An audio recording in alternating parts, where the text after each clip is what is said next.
श्री स्वामी समर्थ 2025मध्ये वसुबारस जे आहे तर ते 17 ऑक्टोबर 2025 वार शुक्रवार या दिवशी साजरे केले जाणार आहे.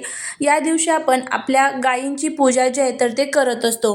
गायीला गोमाता असं म्हटलं जातं. गायीमध्ये 33 कोटी देवी देवता जे आहेत तर ते निवास करत असतात. गायीची पूजा केल्यामुळे ह्या 33 कोटी देवी देवतांचा साक्षात आशीर्वाद आपल्याला मिळत असतो. तर त्यामुळेच वसुबारसच्या दिवशी आपल्याला गायीला ही एक वस्तू खाऊ घालायची आहे. आता बघा, या दिवशी रमा एकादशी असते. त्यामुळे गाईला आपल्याला काय खाऊ घालावं, कोणत्या पद्धतीने खाऊ घालावं हे सुद्धा खूप महत्त्वाचं असतं. जर तुमच्याकडे गाय नसेल तर आपल्या देवघरामध्ये बघा गाय वासराची मूर्ती असते, तर त्या मूर्तीसमोर सुद्धा तुम्ही हा उपाय करू शकता. आणि आपल्या देवघरामध्ये गाय वासराची मूर्ती असणं खूप गरजेचं असतं. त्यामुळे काय होतं की आपल्या घरातील ज्या वाईट शक्ती असतात तर त्या नष्ट होतात. 33 कोटी देवदेवतांचा आशीर्वाद हा आपल्यावरती राहत असतो. त्यामुळे देवघरामध्ये गाय वासराची मूर्ती ही आवर्जून ठेवावी. त्याचबरोबर आता या दिवशी तुम्हाला गाय वासराच्या मूर्तीवरती अभिषेक करून त्याची व्यवस्थितपणे पूजा करायची आहे.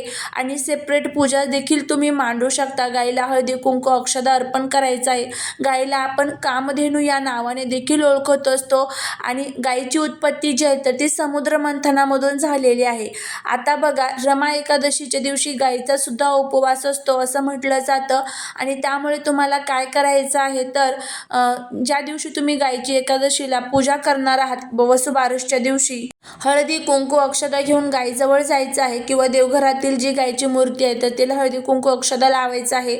आणि त्यानंतर गायीच्या चारी पायांवरती पाणी टाकायचं आहे, दिव्याने ओवाळायचं आहे. आणि त्यानंतर तुम्हाला गायीला 2 केळी जी आहेत तर त्या खायला घालायच्या आहे. कारण या दिवशी गायीचा देखील उपवास असतो. केळी जर शक्य नसेल तर मग तुमच्याकडे जे कोणतं फळ असेल ते फळ तुम्ही गायीला खाऊ घालू शकता. पण उपवासाच्याच पदार्थांमध्ये फक्त फळच जे आहे तर ते वसुबारसच्या दिवशी गायीला खाऊ घातले जातात असं म्हणतात. त्यामुळे नक्की गायीला तुम्ही 2 फळं जे आहेत तर ती खाऊ घाला, तुम्हाला त्याचा फायदा होईल.